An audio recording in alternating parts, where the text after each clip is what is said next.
We just finished the inspection for 636 Cortona Drive, or Cortona Drive I should say, C-O-R, not C-A-R. And this particular inspection went very well. The home was constructed in 2012, so we really didn't expect to find much, but there are cases where we do find things, so we do our steps in the same way with each house we do, regardless of what age it is or when it was built. This one went very well. I started with the roof. I got up on the roof and took a look at the shingles. They're a good quality shingle. They're in great shape.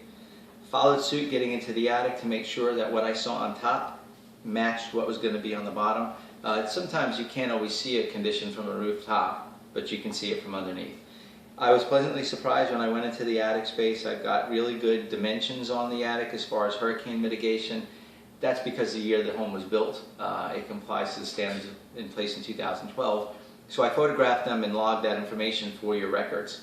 What I really liked about this particular house is the way it's insulated. The loose fill fiberglass insulation stands to be about maybe 12 inches or so, which brings it to maybe about R38. But the additional part of that is this home has a radiant heat barrier on the roof deck. Because of that, along with the double pane windows, you have a really good building envelope, so it's a very well insulated house. That takes me into air conditioning and heating. That's why the size of the air conditioner is 2.5 ton.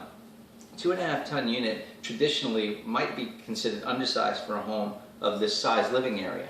But when you calculate, and that's what I'm sure happened here, the upgraded insulation factors along with the double pane windows, that's the reason why they size it that way. And that's actually a good thing. Traditionally, homes in Florida are built with single pane windows, R19 to R30 fiberglass insulation. And these are the reasons why you might need a bigger unit to cool a space. But when you have double pane windows and you have upgraded insulation, it tends to keep the home sealed a lot better, doesn't take as much energy to cool. Speaking of energy, it's a 14 SEER HVAC system they have in the house. That is exactly what I would expect to find. These days they're moving up towards 15 and 16 SEER. With each year that passes, you're going to find energy efficiency dimensions changing, because as time changes naturally they continue to evolve in that direction. But this is more than efficient, and with a well-insulated home I expect your energy costs will be pretty good actually. I looked at the ductwork when I was in the attic. That looks to have been done very well. And I don't have any issues with the roof, attic, insulation, ductwork, or HVAC system. Everything is performing and looks good. Looking at the plumbing looks exactly like I expected it to. It's CPVC and CPVC distribution, PVC main, CPVC distribution. Water pressure was up around 66 psi. That's considered normal. 40 to 80 is acceptable. So 66 puts you right in the middle, which is where you would want to be. Water heater is a 40-gallon electric, 2012 unit, manufactured by American Water Heater Company. No issues. It's heating the water. It's installed correctly, and nothing to speak about.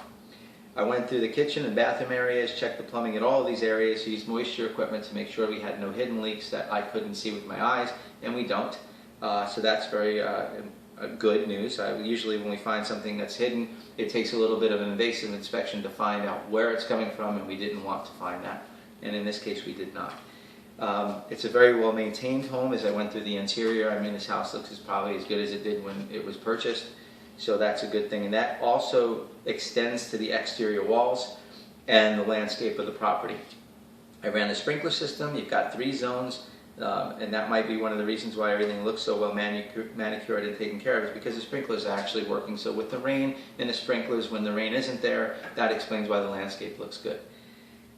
Electrical system checked out very well too. We checked all the outlets we had access to. I removed the electrical panels at the exterior and the interior, used infrared to scan temperatures to make sure that they were within normal operating temperature ranges, and they are. The materials that are used with this 150 amp service rating system is 2-aught aluminum. That's your main wire coming in. That's exactly what it ought to be. And copper branch wiring throughout the house. That's exactly what it ought to be.